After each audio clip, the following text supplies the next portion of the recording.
Hello friends, तो आज हम डिस्कस करने वाले हैं फॉरेस्ट रेंज ऑफिसर के वो क्वेश्चंस। ठीक है, फॉरेस्ट रेंज ऑफिसर का जो एग्ज़ाम हुआ उसके वो क्वेश्चंस जिसके आंसर्स जो है आयोग ने शुद्ध रूप से गलत दिया है और उनको करेक्शन करने के बाद आपके नंबर जो है 100% बढ़ेंगे। तो वो क्वेश्चन हम देखने वाले हैं जो कि सही होने वाले हैं आपके रिवाइज्ड आंसर की। जब आयोग जारी करेगा कुछ ही दिनों में तो आपके वो क्वेश्चन सही हो जाएंगे।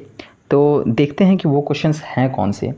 तो देखिए, सबसे पहले तो 29 नंबर क्वेश्चन जो इसमें है, ठीक है, वो देखते हैं। तो देखिए 29 नंबर क्वेश्चन यहाँ पे आप देख पा रहे होंगे, ये है कि झारखंड की नदियों में यह विशेषता देखने को नहीं मिलती है। कौन सी विशेषता नहीं मिलती है? तो देखते हैं, थोड़ा सा आपके करीब कर देता हूँ। तो देखिए यहाँ पे क्वेश्चन है कि झारखंड की नदियों में यह विशेषता देखने को नहीं मिलती है, यह कोमल चट्टानों से प्रवाहित होती है। ठीक है, तो देखिए ये जो है विशेषता देखने को नहीं मिलती है, ये सही है। ठीक है, आयोग ने इसी को आंसर माना है। ठीक है, और ये सही भी है, चूँकि झारखंड में जितनी भी जो है चट्टानें हैं वो ग्रेनाइट, कठोर ग्रेनाइट चट्टानें हैं। ठीक है, ये जो है आर्कियन काल के लावा के पिघलने से जो ठंडी हुई चट्टानें, उसके बाद जो ये कठोरता ग्रहण कर ली, बिल्कुल कठोर ग्रेनाइट चट्टानें हैं, पायरोक्सी ग्रेनाइट। तो ये तो आंसर सही है, आयोग ने सही भी माना है। ठीक है, सभी नदियाँ बरसाती हैं, तो ये भी सही है। ठीक है, ये विशेषता देखने को मिलती है, ये विशेषता देखने को नहीं मिलती है, इसीलिए ये सही आंसर है। यहाँ क्वेश्चन यही पूछा गया है कि कौन सी विशेषता देखने को नहीं मिलती है। तो ये विशेषता देखने को नहीं मिलती है कि कोमल चट्टान से प्रवाहित होती है, हार्ड चट्टान से प्रवाहित होती है, सभी नदियाँ बरसाती है, तो सही है, ये विशेषता देखने को मिलती है, इसलिए ये आंसर तो नहीं होगा ना। इसका प्रभाव भूआकृतिक द्वारा नियंत्रित होता है, ये भी सही है। ठीक है, चूँकि ढाल बहुत है तो उससे नियंत्रित होता है। लेकिन सभी नदियाँ नाव चलाने के लिए उपयोगी हैं, ये विशेषता नहीं है, इसलिए आंसर ये भी होगा। तो जो भी लड़के या तो ये मारे हैं ए या डी, उनको मार्क्स मिलने वाला है कम्प्लीटली। ठीक है, इसमें आप टेंशन मत लीजिए।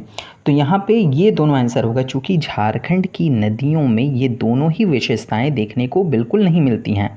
कौन सी विशेषताएं नहीं मिलती हैं? तो एक तो कोमल चट्टान से प्रवाहित नहीं होती हैं, चूँकि छोटा नागपुर का पठार बहुत ही कठोर पायरोक्सिन ग्रेनाइट से बना हुआ चट्टान है, और सभी नदियाँ नाव चलाने के लिए उपयोगी, ये जो बोला है ये भी नहीं है। केवल मयूराक्षी नदी है जो कि वर्षा ऋतु में नाव चलाने के लिए उपयुक्त दशा प्रदान करती है, बाकी और कोई नदी नहीं है। ठीक है, तो दोनों मैंने जैसे डी मारा है तो डी भी आयोग को मानना पड़ेगा। ठीक है, अब देखते हैं 32 नंबर क्वेश्चन का इसी तरीके से खेला किया आयोग ने, गलत आंसर दे दिया। ऑप्शन ए को आयोग ने सही मान लिया। देखिए ऑप्शन ए का मतलब है कि दामोदर जो है पलामू पठार से निकल रही है, ऐसा बात तो नहीं है।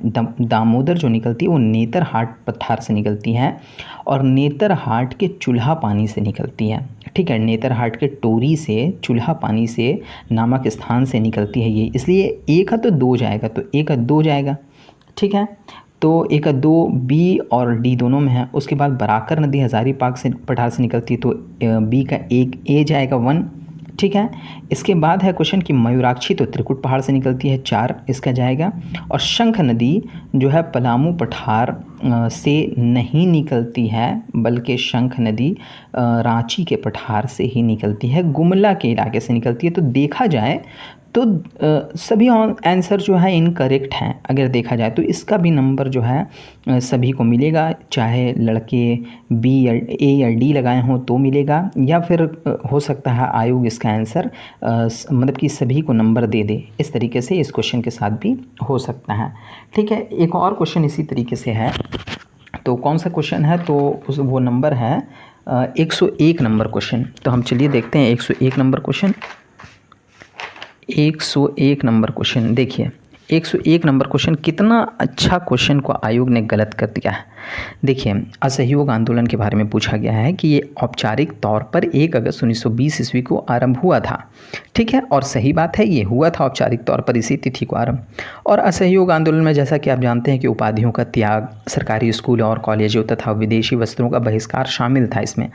तो होना क्या चाहिए कि दोनों सही होना चाहिए, ऑप्शन डी होना चाहिए ना, है ना। लेकिन आयोग ने मान लिया सी, यानी दोनों गलत है। तो इसका अब आपने जो मारा है तो आपको नंबर मिलेगा, आयोग अपनी गलती को स्वीकार ज़रूर करेगा।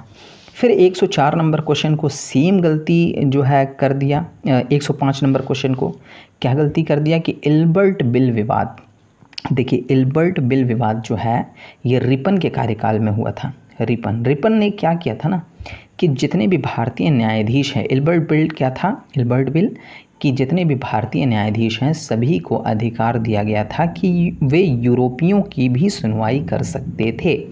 इसका विरोध सभी गोरों ने किया, अंग्रेज़ों ने इसका विरोध किया और ये जो है बिल को वापस लेना पड़ा रिपन को। ठीक है, तो इल्बर्ट बिल विवाद क्या था कि मूल बिल के अनुसार भारतीय न्यायाधीश यूरोप वासियों पर मुकदमे की सुनवाई कर सकते थे, ये सही है। इस बिल का काफ़ी सभी ब्रिटिश अफसरों ने तीव्र विरोध किया, ये भी सही है। तो डी आंसर होना चाहिए ना, ए और बी दोनों सही है, लेकिन आयोग ने इसको सी मान लिया है, तो ये भी ऑप्शन जो है आयोग को सुधारना पड़ेगा। ठीक है, नेक्स्ट क्वेश्चन कौन सा ऐसा है जिसको आयोग ने गलत मान लिया है, तो देखते हैं, आगे चलते हैं हम। तो देखिए अब क्या है कि 146 नंबर क्वेश्चन जो आप देख रहे हैं इसको आयोग ने बिल्कुल ही एकदम जो है साफ साफ गलत किया है। ठीक है, तो पूछा गया क्वेश्चन है कि आर्थिक नियोजन एक विषय है किस सूची का।